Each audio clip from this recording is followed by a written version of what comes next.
Hello and welcome to Sports and Jibberish. I'm Stu Booth. I'm Jack Luffman. Okay, Jackie, well, we are still miles apart. We were closer yesterday, but now we're back to distance. You've been a little bit of a weekend away, romantic weekend away, Mr. Booth. Yeah, so it turns out, obviously Bella's in England ready for a dance competition. Harry's flown over to the States for his football showcase event. Left me and the wife at loose end, so we decided to jump on a plane and head to Roma. Very good. And good few days? Yeah, lovely. It's carb central. You can't eat anything other than pizza and pasta. Even like trying to get a chicken breast is like near on impossible. Just going, "Do you want meat and a couple of veg, mate?" And he's like, "No, not understand." But yeah, pretty cool place. Lots of things to do and see. So really, really good. But before we go on to your stuff, today's show, bit of football, leading up to start we've got Charity Shield, haven't we, next week? And then we've got the fancy football ready to rock and roll. We just need to make a decision. And we're probably going to throw this out to the audience and see what they think and say about that. Bit of the older white ball cricket has been going on, as well as your own stuff, and we'll find out about in a second. A little bit about the golf, quite an interesting finish. Very good.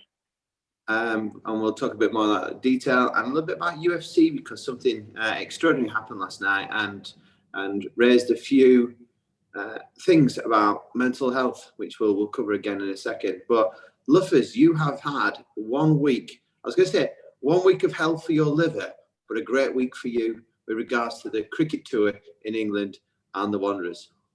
Yeah, we've had a tremendous week actually. So we managed to tour and base ourselves here in Woodall and played a variety of sides and a variety of different formats in whites, red ball, pink ball, 40 over, 50 overs.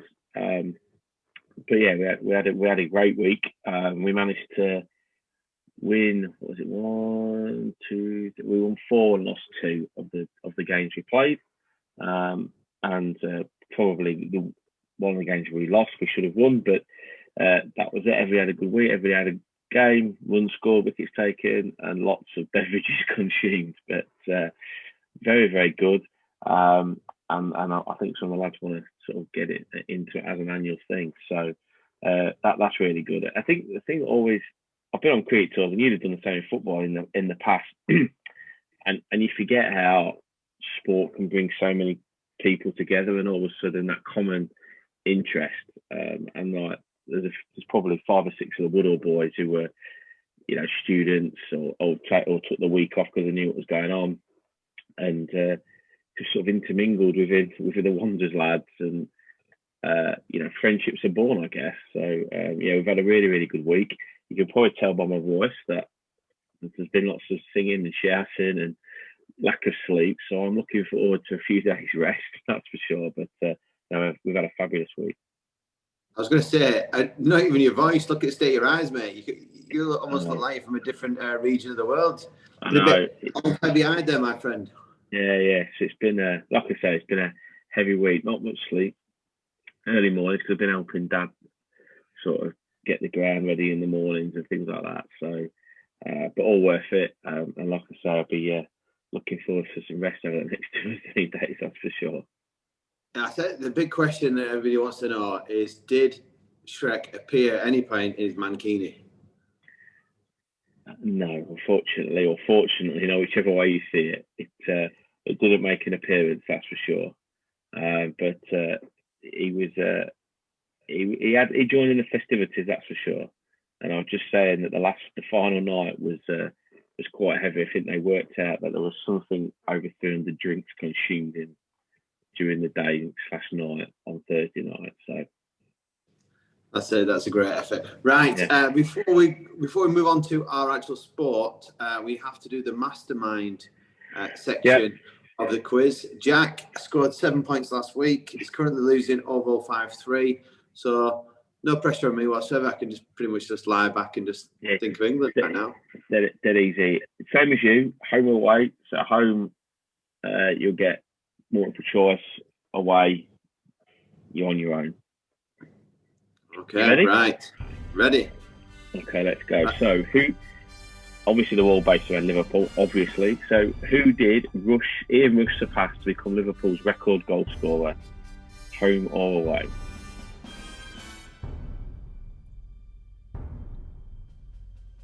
I'm going to go home. Ooh. So your options are Sir Kenny Dalglish, Gordon Hodgson, Roger Hunt, or Billy Liddell. Kenny. Okay. I'm just going to write this down. If it is Kenny. Right, we'll go with Kenny. Okay. Question 2. In what year were Liverpool formed? 1892, so that's an away. Away, 1892. Okay. Question 3. How many league titles have Liverpool won? Home or away? See, it's going to be between one or two numbers. And if I go home, it's going to give me the same numbers I've got in my head. I'm going to go with 19. So you've gone away 19. Yeah. Okay. It's worth the risk. It is worth the risk.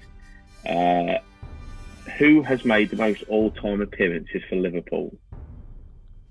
Home or away? Let's go home on this one.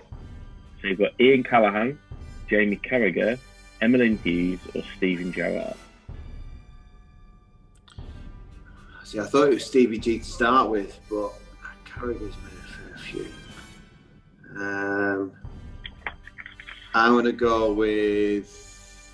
I'm going to change. I'm going to go Jamie Carragher. Jamie Carragher. Okay. Who is the most decorated Liverpool manager in history? So who has won the most titles or cups, etc., etc.? I'm going to go away, and I'm going to go Bob Paisley. I was very confident. Right, question 6. Who is Liverpool's record goal scorer in European competitions? Oh, that's a naughty one. Naughty, very naughty. Well, we just missed out Europe for like 10 years, didn't we? So that would be Ian Rush, definitely ruled out of it. I'm going to go with Ed Rosali. I'm going to go away, and I'm going to go with Steven Gerrard. Away, Stevie G. Question 7.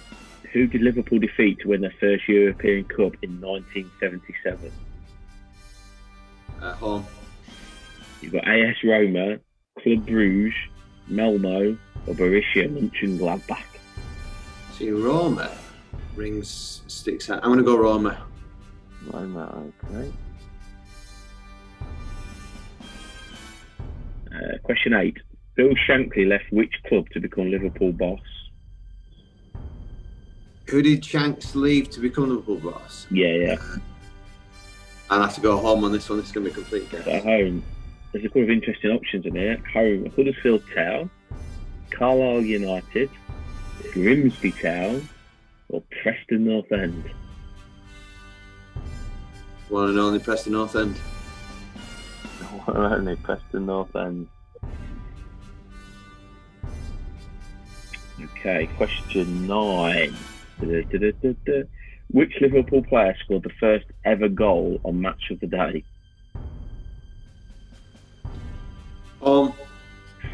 Ian St John, Ian Callaghan, Gordon Wallace, or Roger Hunt? Callaghan? Was it Callaghan, did you say? Yeah. Ian Callaghan. Ian Callaghan. We'll go with Ian Callaghan. All right. Question 10. Which of these players did not take a penalty in Istanbul?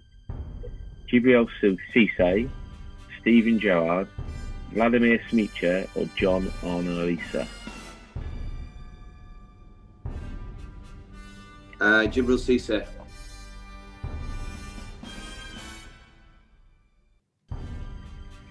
Question 11. Who wore number 8 for Liverpool before Steven Gerrard? I'm going to go home on this one.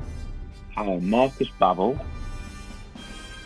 Ivan Leonardson, Emil Heskey, or Patrick Berger? Emil Heskey. Question 12. Who scored Liverpool's other goal in the Gerrard final? Oh, it was... Oh, right. In my head, I've got this person's name. I don't know whether I should play safe here. I'm going to go home, and if you say his name, I'm going to be like, I'm just going to go, right, let's go home. Home. Harry Kewell, Jibberish Cisse, Peter Crouch, Xabi Alonso. Oh, see, in my head, I had Paul Konchesky. Good, yeah. But, right, so... Who was the first one again? Harry Kewell. Harry Kewell scored. I can't remember Crouchy playing in that final. Let's go with Crouchy. Crouchy got a good chance. Question 13. Who is Liverpool's record signing?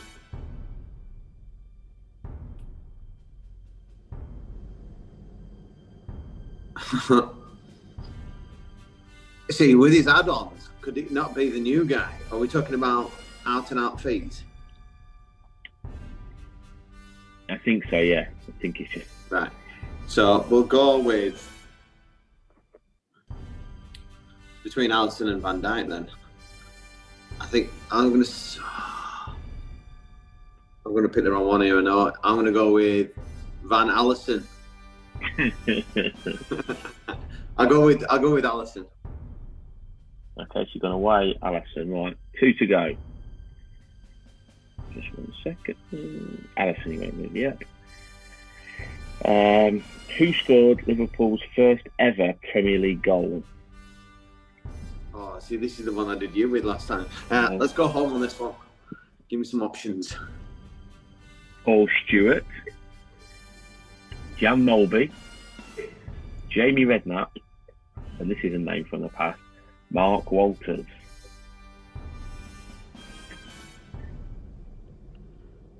I'm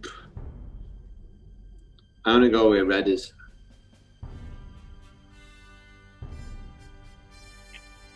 Okay, and then the final one. Who once played 417 consecutive games for Liverpool?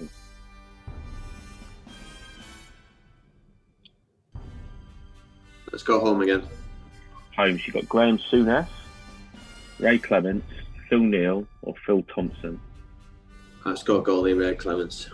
Souness would never have made that many without being suspended. Yeah. Right, it's actually 15. Let me just go through to get my answer page.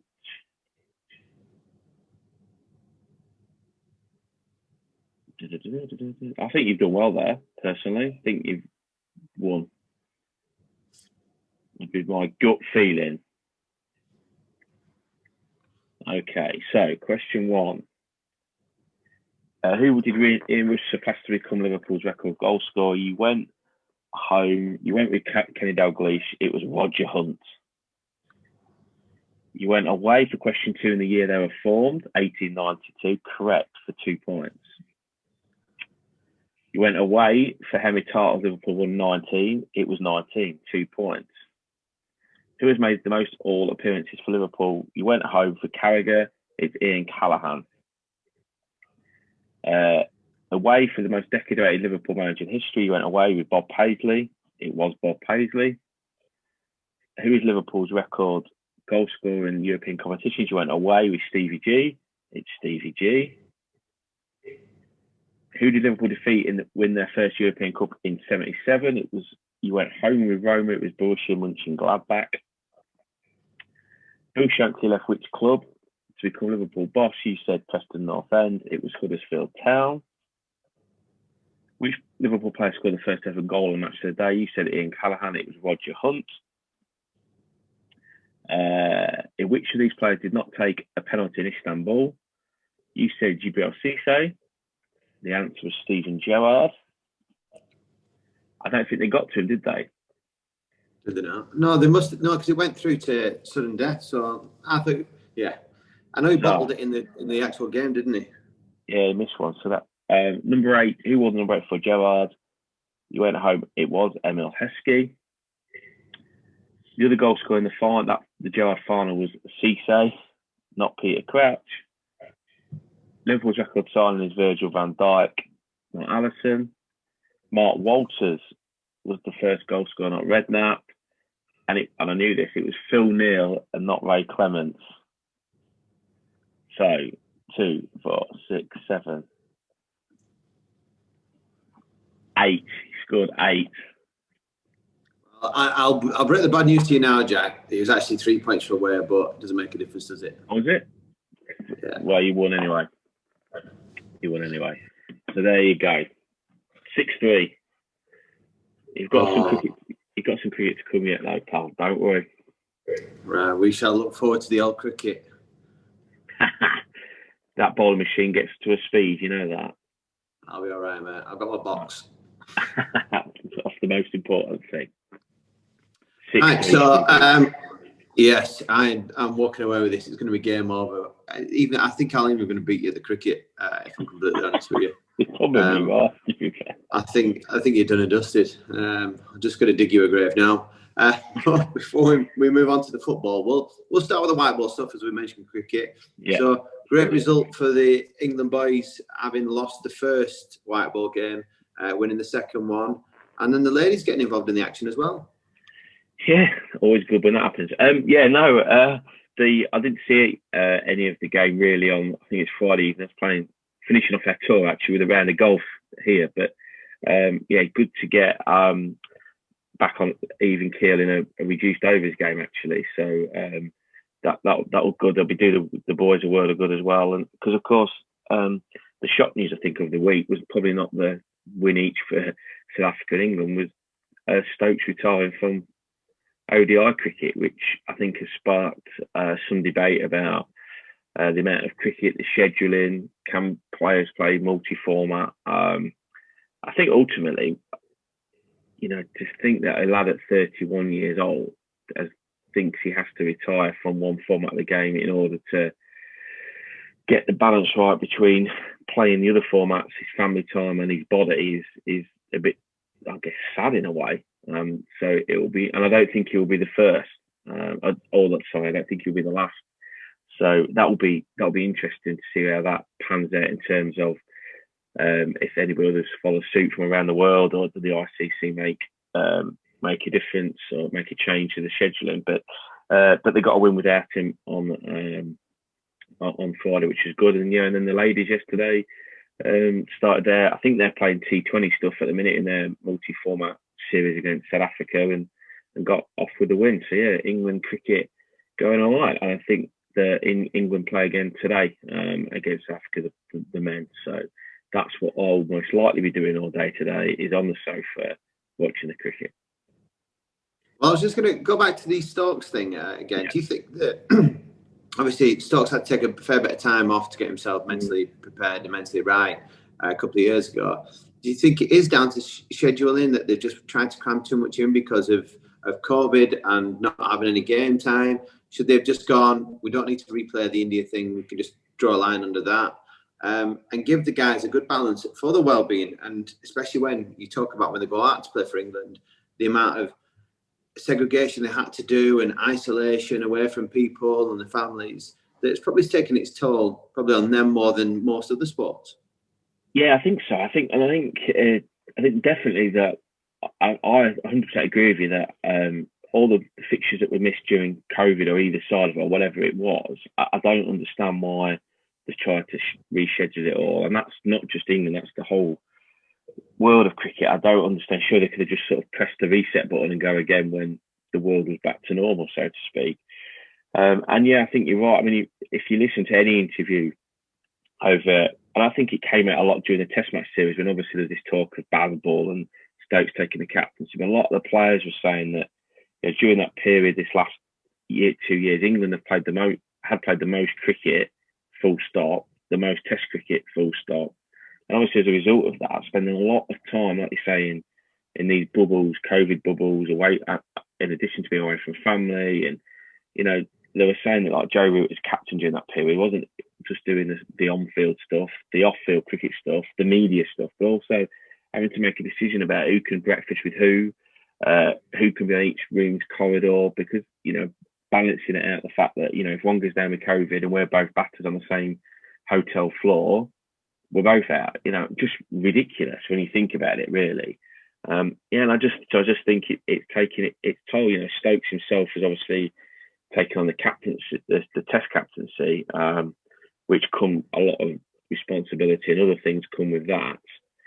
He's got a young family, so I think he's obviously just made a decision that I just cannot do all three things.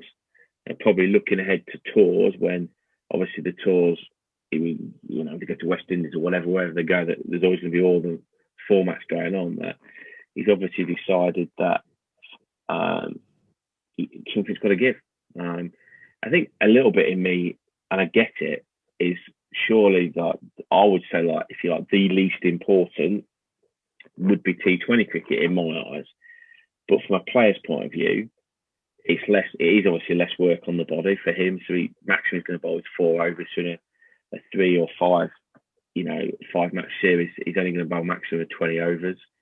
Same with batting, you're not going to be out there that long. And of course, that's where the money is in franchise cricket. So, and who would blame him? How can you blame somebody for wanting to keep that option open?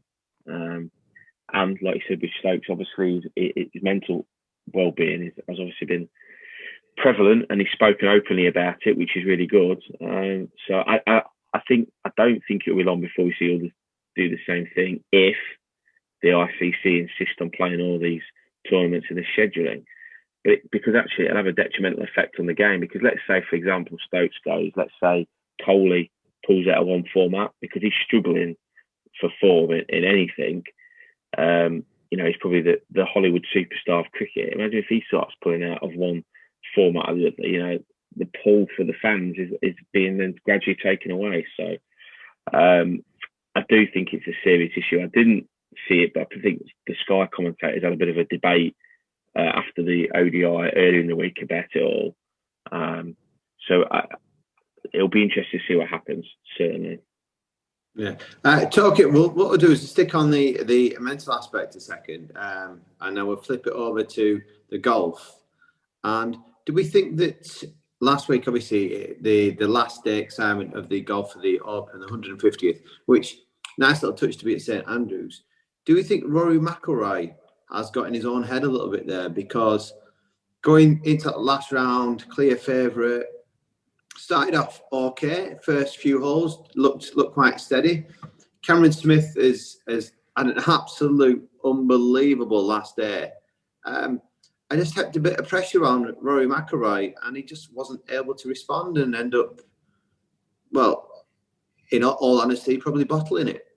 Yeah, I mean, it's been said. And I obviously didn't see it live. I was playing cricket, but I watched the highlights, and obviously, as you know, I follow a bit of golf, so I read some articles, and actually going around the golf course on Friday, talking to one of the members who did watch it, and we was having this discussion, and we came to the conclusion that on this occasion, we don't think he necessarily bottled it. What he couldn't do is change his momentum. So I think he went into the round thinking, if I just play, if I go 200 or 300 and play how I've been playing, others are going to chase me, that'll be enough. So he, like I said, played steady, good, solid golf. And then when Cameron Smith just kept dropping putts from everywhere, left, right and centre, and then obviously got close to him and then surpassed him, I think what Rory then struggled to be able to do. And I think it's the same in any sport. You think about, even playing football, if you go out thinking, I'm just going to cruise around this for a few minutes, and then all of a sudden you have to change momentum. It's very difficult, your mindset. And I think he was then not able to convert. And of course, he didn't have any putts that fell either. So I think on this occasion, I would let him off the bottling tag on this occasion. But I do think that with him, the fact that he's not won a major now, is it 8 years, I think, since 2014, must be playing on his mind. Because undoubtedly, he's probably, after the legends of the game, the older boys, Nicholas and Gary Player, and think people like that, then of course Tiger, he's probably up there with one of the best golfers has ever walked the planet, and obviously a bit of a poster boy. And he's obviously very outspoken about this live tournament. That he's got to be playing his mind somewhere, you would think. So you're telling me Rory McIlroy came out on the last day to play for a draw? Effectively, yeah. I think you're right. That was his first mistake, then, wasn't it, Jack? You should never play for a draw. There you go. Yeah. You know, and that's the point, isn't it? You know that. And actually, if it wasn't for Cam Smith having that, I think he hit 7 bogeys out of the last 9 or something ridiculous, birdies, sorry, then that would have worked. And I think it's just very difficult to change the mindset. But fair play to the mullet wearing Australian on this occasion. Yeah, well, he's he looks like he's on his way to live golf as well as is it Henrik Stenson that's just gone and has now just been stripped off the captaincy for the Ryder Cup. Yeah, that saga, if you like, it's not going to go away whilst the European Tour and the PGA Tour in America have this negative stance against it, I guess. I don't know. It's a bit like that European, it's the European Super League, the football, isn't it? You know, it's that kind of thing. But on this occasion, I don't know. I don't know if it's as bad as what the football were trying to do, if I'm completely honest. But obviously, I do understand that it sort of emphasise those tours that they don't want to lose their star players today. So they've got to do something to try and keep them. And at the minute, their stance is we can't match you financially. We're going to ban you, for want of a better phrase, from some competitions. And I'm not sure that's the way to go, if I'm honest. No, doesn't look like that. But we shall see what happens. Yeah, sticking on mental health, I'm going to mention this. UFC last night, Paddy the Baddie from Liverpool fought in the UFC. What a character this guy is. If you get a chance, just have a little look. I came across a video of him yesterday, and I think he fights on the same card as like his best friend. I think her name's Maddie. No, it's not Maddie. Paddy and Maddie. No, is it Maggie? Maggie. Anyway, these two fight on all the same cards together, really bizarrely, and they've come through the UFC at the same time. Train from the same gym, next generation. Just have a little look. This guy is a little bit like Conor McGregor, big character, big personality, weird hair, but quite decent. I don't think he's of the level of Conor McGregor, but he's definitely outspoken. And last night, after his win, he actually announced that a friend of his had committed suicide on the morning before. And as he said as part of his interview, look, guys, if you're struggling out there's a stigma around men speaking. Get yourself talking to somebody. If you're thinking about killing yourself, please talk to somebody. Look, I'd rather you cry on my shoulder than me have to go to your funeral type of thing. So it was a really nice message. And he comes out with some decent stuff. You know, he's a little bit wild. He's a little bit crazy, but his heart seems to be in the right place. And I was wondering after this little documentary I watched of him, exactly how legit he is and how much he's playing for the cameras. But I generally think that he is a legit guy because he also mentioned Conor McGregor at one point, and he was saying if I had the money that Conor McGregor has, he said not one family in Liverpool would have to go to a food bank, and get food. He believes in putting the money back into his community. So this guy's got a big future. If nothing more, he's got a bit of talent. I don't think he's Conor McGregor talent-wise, but watch his career with interest, and also just have a little look. He's getting a bit of momentum, and he's a Liverpool fan, so he ticks lots of boxes for me. Well, he was going all right till that last bit. Yeah, but he's a wild character, and he's so full of confidence, it's untrue. But keep an eye out for him, and nice touch with what he did last night. Definitely. Definitely. Right, moving on to the fuzzball. So, interestingly, United have had a decent pre-season. Yeah. Would have been 100% record other than Villa equalising at the last minute in Melbourne, in the rain in Melbourne, bizarrely. And all the doubters out there calling Darwin Núñez can now shut their mouths after he spanked 4 past RB Leipzig. I have watched it, and I'll be honest with you, the penalty, there's an element of luck with the penalty. The keeper gets a hand on it and it goes in. The second one is a good finish. The third one, he just doesn't just his feet quick enough, but he ends up getting a contact with it and he goes in off the post. I don't think he's meant that. And the fourth one, the keeper should have saved. So what you're saying is he scored 4, but you're still doubting him as well. No, I don't doubt him at all. He's Liverpool playing. I think it's going to be great, but I think it'll do him a world of confidence. Nice little touch for him to have the penalty because Salah, I think, was still on the pitch at that point. So I don't know if it was on purpose, but yeah. So we'll watch this. But Haaland got off the mark last night as well, scoring for City. So all eyes gauging towards next week now. It's the Charity Shield match. Yeah, that'll be interesting to see how that plays out because it's a little bit more than a friendly, isn't it? Yeah, it's the first piece of silverware, and I know that everybody used to think it was just a day out in the jollies, but I think since probably in the last 10 years, I think the managers see it as a really good stepping stone, ready for the start of the season, and hopefully give you a little bit of momentum going into the season, winning that. Yeah, definitely. Yeah, I'd be interested to see how the sides line up and the intensity of it. That's for sure. But yeah, things go well. Spurs managed to overcome Rangers at Ibrox yesterday. The worrying thing is, I think, from all accounts and I've seen things, Spurs have played pretty well in all of their pre-season games, and Conte seems happy with what's been going on and the business that's gone on, but only Kane and Son have scored again.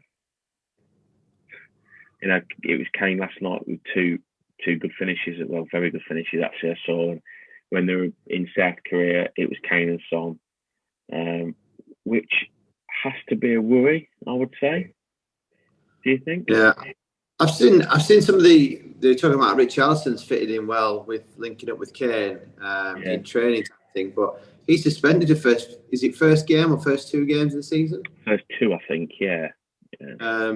So not an ideal start to your Spurs career, but like you're saying is that you don't have any of the goals from anywhere else, do you? You don't have a midfielder that's going to break in and get things.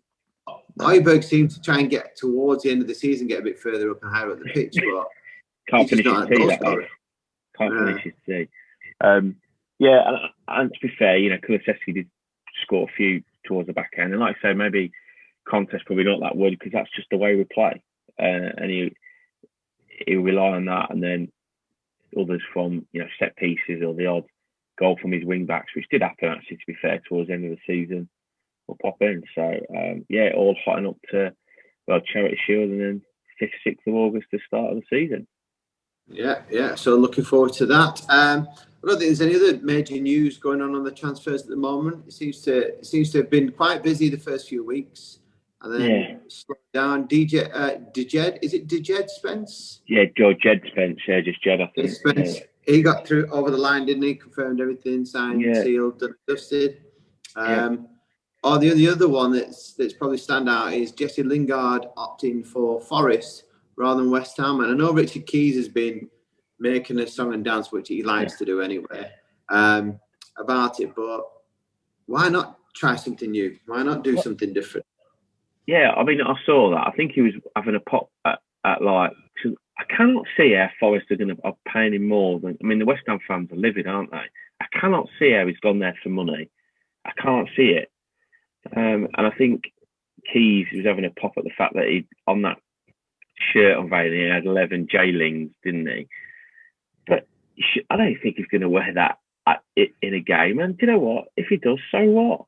You know, we're in entertainment business. If that is what he does, and he has got like a brand, I guess, to want of a better thing, and that's his nickname. And it sells loads of, and he sells loads of shirts for Forest because that's on his back. Is that not what part of the business, the entertainment business is about? I just, like you say, I think Keys and other people having a pop just ridiculous. And going because the pressure, he's going to feel the pressure there, isn't he? Because he's going to be the star player. So he's going to have to. I was going to say that leads nicely on to the last bit, which is fantasy football. So having a look at that, and you're looking at J-Lings, he's going to be, like you said, he's going to be the go-to guy for Forest. Is he then a potential draft him in because he's going to get you a few points. I'm not going to discuss my team at all because you have to wait to start the season before you see my beautiful 11. But is anybody out there that you think that could be a potential bargain other than Jesse Lingard? I think is a big gamble, especially when you look at the cost of him as well. I think there's cheaper, better options out there than him. Who's going to be one of your potential surprises? Well, I think now that somebody like Joe Linton isn't now actually down as a midfield player, and I thought he did well last year from midfield, he might not be a bad option because he did actually score some goals from midfield, and he's fairly cheap. And obviously Newcastle, I think, will play quite a exciting brand of football. Not a bad option. And talking to Forest again, because they've not really got loads of options, young Brennan Johnson, the Welsh forward, he scored a lot of goals in the Championship, will have to play. So if you decide to put all your eggs in, I don't know, the midfield basket where there's more strikers than in the striker basket, and you needed a cheap striker, then he might not be a bad option because I think the point is he's going to have to play. They haven't got any options. So at the very least, he's picking up points playing. Yeah, he's interesting, isn't he? He moved Bueno from Brentford back into strikers now. So he was in midfield last year. So if you got him early doors, you probably picked up a few bargain points. But Perisic is down as a defender. Yeah. Well, I think we said that last week. That's interesting. But he won't start the season because I don't think he's fit. But certainly once he's fit, that has to be an option.